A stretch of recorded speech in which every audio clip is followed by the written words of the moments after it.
अज्ञानध्वांत विध्वंस कोटि सूर्य समप्रभ सूताख्या ही कथा सारम मम कर्ण रसायन।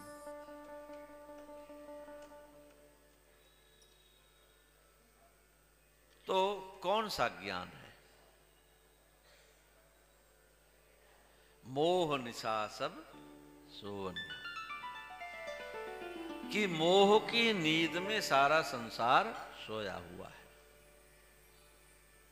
ये हमको ध्यान रखना चाहिए कि श्रीमद् भागवत की कथा के जो श्रोता है वो महाराज परीक्षित हैं,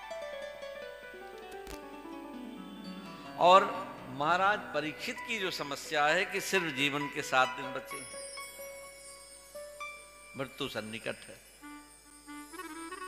और कोई सामान्य मृत्यु नहीं होगी। तक्षक जैसे उस महानाग के आने के कारण और उसके काटने से मृत्यु होनी, तो देखा जाए ऐसे में मन कितना विचलित होगा।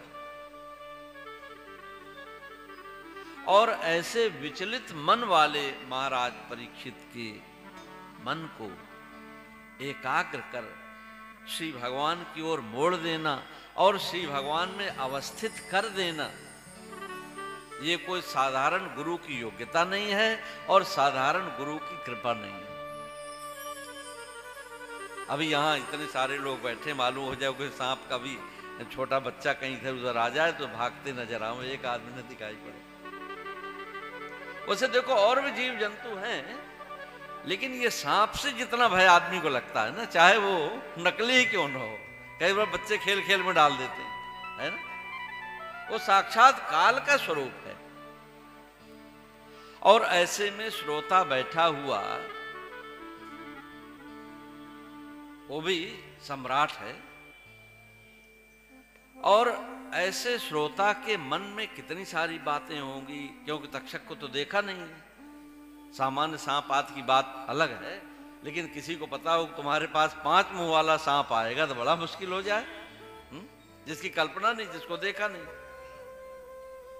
तो ऐसा वह नाग आएगा तो पहले ही दिन व्यक्ति का मन कितना विचलित होगा। वो कथा सुनेगा कि अगल बगल देखेगा कि भाई कहाँ है 7वें दिन, क्या मालूम आज ही आ जाए, है ना।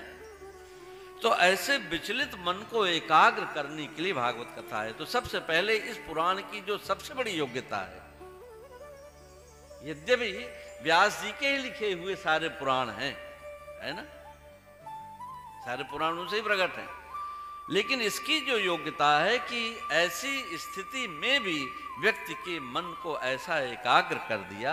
और ऐसा नहीं, जैसे कुशल डॉक्टर मरीज से पूछता भी तो है साथ साथ कि भाई हमारी दवाई तुमको फायदा कर रही है नहीं कर रही है।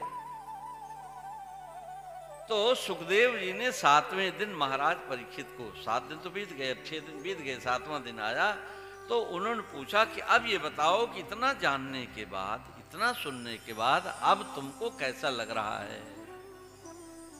क्या अभी भी तक्षक नाग की याद तुमको आ रही है? तो देखो मरता हुआ व्यक्ति झूठ नहीं बोलता, है ना। तो क्या उत्तर दिया उन्होंने? बोले गुरुदेव,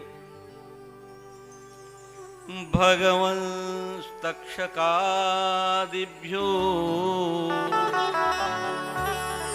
मृत्युभ्यो न विभेम्यहम् प्रविष्टो